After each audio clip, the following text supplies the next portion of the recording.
तीसरा जो बीएड कार्यक्रम अब मेरे पास आ रहा है वो integrated teacher education program. National council for teacher education ने यह तय किया कि पहले बैच में हम दूरस्थ शिक्षा से आईटेप नहीं कराएंगे इंटीग्रेटेड टीचर एजुकेशन। तो पहली बार Indira Gandhi Rashtriya Mukt Vishwavidyalaya integrated teacher education program face to face mode में चलाने जा रही है। आपके सुनने वाले शायद ज्यादातर शिक्षक या भावी शिक्षक होंगे, तो उनके लिए मैं ये बता दूं कि ये 4 साल का कार्यक्रम होगा। जैसा कि राष्ट्रीय शिक्षा नीति में यह कहा गया कि शिक्षक प्रशिक्षण अब 4 वर्षों का होगा। पहले ये 2 साल का था, अभी भी 2 साल का है, जिसको हम 4 साल करने जा रहे हैं। क्या होगा? हम पहले केवल पढ़ाने का प्रशिक्षण करते थे, लेकिन दुनिया का उदाहरण इससे उल्टा है। जहां भी अच्छा प्रशिक्षण होता है शिक्षकों का, वो विषय और पढ़ाने का प्रशिक्षण, विषय और पढ़ाने का प्रशिक्षण। जैसे कोई अगर फिजिक्स का टीचर बनना चाहता है तो फिजिक्स पढ़ेगा, साथ में इसको कैसे पढ़ाया जाए ये भी सीखेगा। अब ये हम भारत में भी ला रहे हैं, जिसको इंटीग्रेटेड टीचर एजुकेशन प्रोग्राम के नाम से लाएंगे। तो अब इग्नू पहली बार देश में 42 संस्थाओं को ये अनुमति मिली है कि वो इंटीग्रेटेड टीचर एजुकेशन प्रोग्राम करें, जिसमें इंदिरा गांधी राष्ट्रीय मुक्त विश्वविद्यालय और इंदिरा गांधी राष्ट्रीय मुक्त विश्वविद्यालय का शिक्षा विद्यापीठ इस कार्यक्रम को चलाएगा। तो हम 300 विद्यार्थियों को फेस टू फेस मोड में बीए बीएड, बीएससी बीएड और बीकॉम बीएड कराएंगे।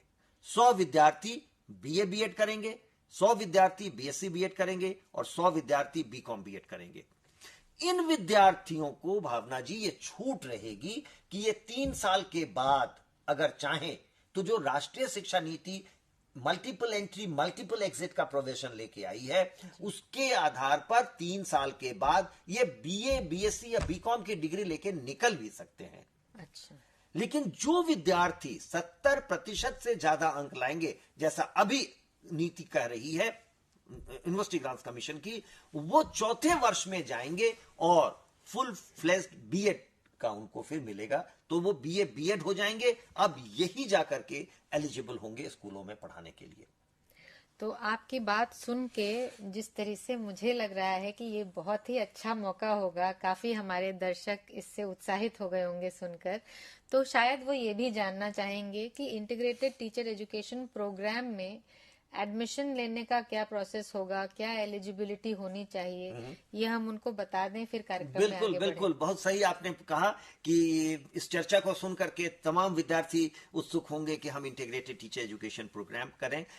देखिए, इंटीग्रेटेड टीचर एजुकेशन प्रोग्राम में एडमिशन 12वीं के बाद होगा और इसके लिए नेशनल टेस्टिंग एजेंसी एक नेशन वाइड एडमिशन टेस्ट, जिसको हम लोग एप्टीट्यूड टेस्ट के नाम से कहते हैं।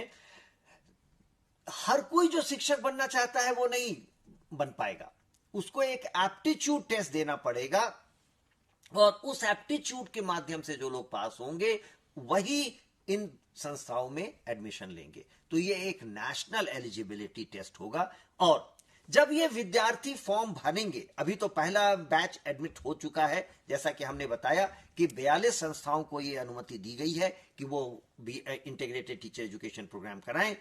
अगले बैच में शायद 100 तक जाने की इच्छा है एनसीटी की। तो एनटीए ये टेस्ट करेगा और एप्टीट्यूड टेस्ट करके इनका एडमिशन करेगा। अब कोई भी विद्यार्थी देश के किसी भी संस्था के लिए फॉर्म भर सकता है और उसका एडमिशन हो सकता है। मान लीजिए मणिपुर का कोई विद्यार्थी है और वो दिल्ली में इग्नू में पढ़ना चाहता है, तो फॉर्म भरे, अगर वो मेरिट लिस्ट में आता है और इग्नू के मेरिट में आ जाता है तो इग्नू में आके पढ़ेगा। तो हम पहला बैच शुरू करने जा रहे हैं। अगले बैच के एडमिशन का मुझे लगता है ऐसा कि ये मार्च अप्रैल तक आएगा। उसी वक्त आपका +2 का रिजल्ट भी आता है, तो जब +2 का रिजल्ट आएगा उसी वक्त एनटीए आईटेप का एडमिशन टेस्ट करेगी, उसके बाद ये संस्थाएं शुरू करेंगी। हम लोग अभी शुरू करने जा रहे हैं। पहले बैच में थोड़ा देर हुआ है क्योंकि हम सब सीख रहे थे और कर रहे थे, तो हम पहला बैच शुरू कर रहे हैं। 3 चीजें +2 के बाद शुरू होगा।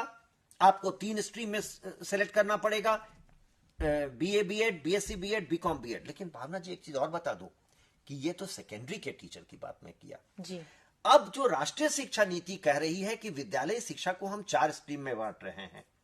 पहला फाउंडेशन है, दूसरा प्रिपरेटरी है, तीसरा मिडिल है, चौथा सेकेंडरी है। तो इन चारों स्ट्रीम में एडमिशन होगा। लेकिन देखिए, आज तक हम 2 साल का बीएड प्रोग्राम कर रहे थे, पहली बार 4 साल करने जा रहे हैं। और जो दूसरी बड़ी बात है, हमने कभी ये सोचा ही नहीं कि जो शिक्षक प्रशिक्षण है वो छोटे बच्चों के लिए अलग और बड़े बच्चों के लिए अलग होना चाहिए। हमने बीएड के नाम से एक ही कार्यक्रम चलाया जो केवल 14 से 18 वर्ष के बच्चों को पढ़ाने के लिए उपयुक्त था। राष्ट्रीय शिक्षा नीति में हम लोगों ने विद्यालय शिक्षा को 4 भागों में बांटा है। पहला है फाउंडेशन, जो 3 से 8 साल के बच्चों के लिए है। दूसरा है प्रिपरेटरी, जो 8 से 11 साल के बच्चों के लिए है। तीसरा है मिडिल, जो 11 से 14 साल के बच्चों के लिए है। और चौथा है सेकेंडरी, जो 14 से 18 साल के बच्चों के लिए। अब शिक्षक प्रशिक्षण भी इन 4 कैटेगरीज के लिए अलग अलग होगा। तो आईटेप जो है, जैसा हमने अभी आपको बताया था कि BA BEd, BSc BEd, BCom BEd होगा, वैसे ही बीएड फाउंडेशन होगा, बीएड प्रिपरेटरी होगा, बीएड मिडिल होगा। तो इनमें भी दाखिला इस बार लिया गया है छोटी संख्या में। जो सुनने वाले, देखने वाले ये चाहते हैं कि वो छोटे बच्चों को पढ़ाएं, उनको पढ़ाने में मन लगता है, आप तैयारी करिए। और अगर आप 12वीं की परीक्षा दे रहे हैं तो अगले साल निश्चित तौर पर आईटेप एडमिशन के लिए फॉर्म भरिए और फाउंडेशन चुनिएगा कि आप 3 से 8 साल के बच्चों को पढ़ाएंगे। देखिए, एक परेशानी रही हमारे देश में कि जो सेकेंडरी को पढ़ाते थे, जिनको हम टीजीटी, ट्रेन ग्रेजुएट टीचर कहते थे, वो हमेशा ये प्रयास करते रहते थे कि हम सीनियर सेकेंडरी को या 11वीं 12वीं को पढ़ाएं और पीजीटी कहलाएं। उनकी सैलरी भी ज्यादा थी। प्रधानमंत्री जी ने स्वयं ही 7 अगस्त 2020 को राष्ट्रीय शिक्षा नीति के बाद जब शिक्षकों को संबोधित कर रहे थे तो कहा था कि जो सबसे छोटे बच्चों को पढ़ाते हैं वो सबसे जरूरी काम करते हैं, वही तो फाउंडेशन डालते हैं पढ़ाने का, उनकी सैलरी भी क्यों कम हो। तो आने वाले समय में उनके लिए भी अलग से प्रशिक्षण होगा आईटेप का, जो फाउंडेशन होगा, जो आईटेप प्रिपरेटरी होगा, आईटेप मिडिल होगा, आईटेप सेकेंडरी होगा। मुझे लगता है कि आप निश्चित तौर पर इस चर्चा के बाद उत्सुक होंगे कि आप जानें कि शिक्षक प्रशिक्षण में क्या बदलाव आ रहा है और स्वयं पता करेंगे। नहीं तो आप शिक्षा विद्यापीठ के ईमेल आईडी soe@ignu.ac.in पर आप मेल भेजिए, हम लोग आपके प्रश्नों का जवाब भी भेजेंगे।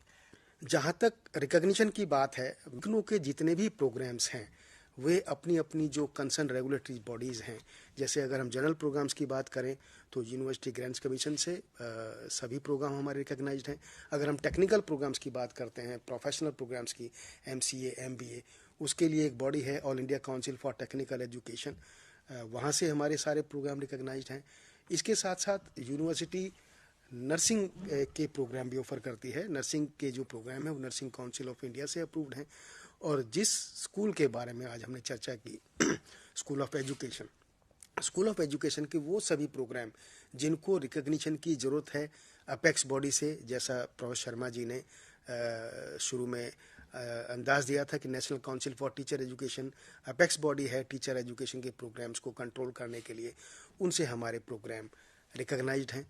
और लास्ट में एक और छोटा सा एरिया आपने टच किया सर, वो था स्पेशल एजुकेशन, जिसको रिहेबिलिटेशन काउंसिल ऑफ इंडिया के साथ मिलके स्कूल ऑफ एजुकेशन लॉन्च करेंगे और वो बहुत ज़ोरों से लगे हुए हैं इस प्रोग्राम को लॉन्च करने के लिए।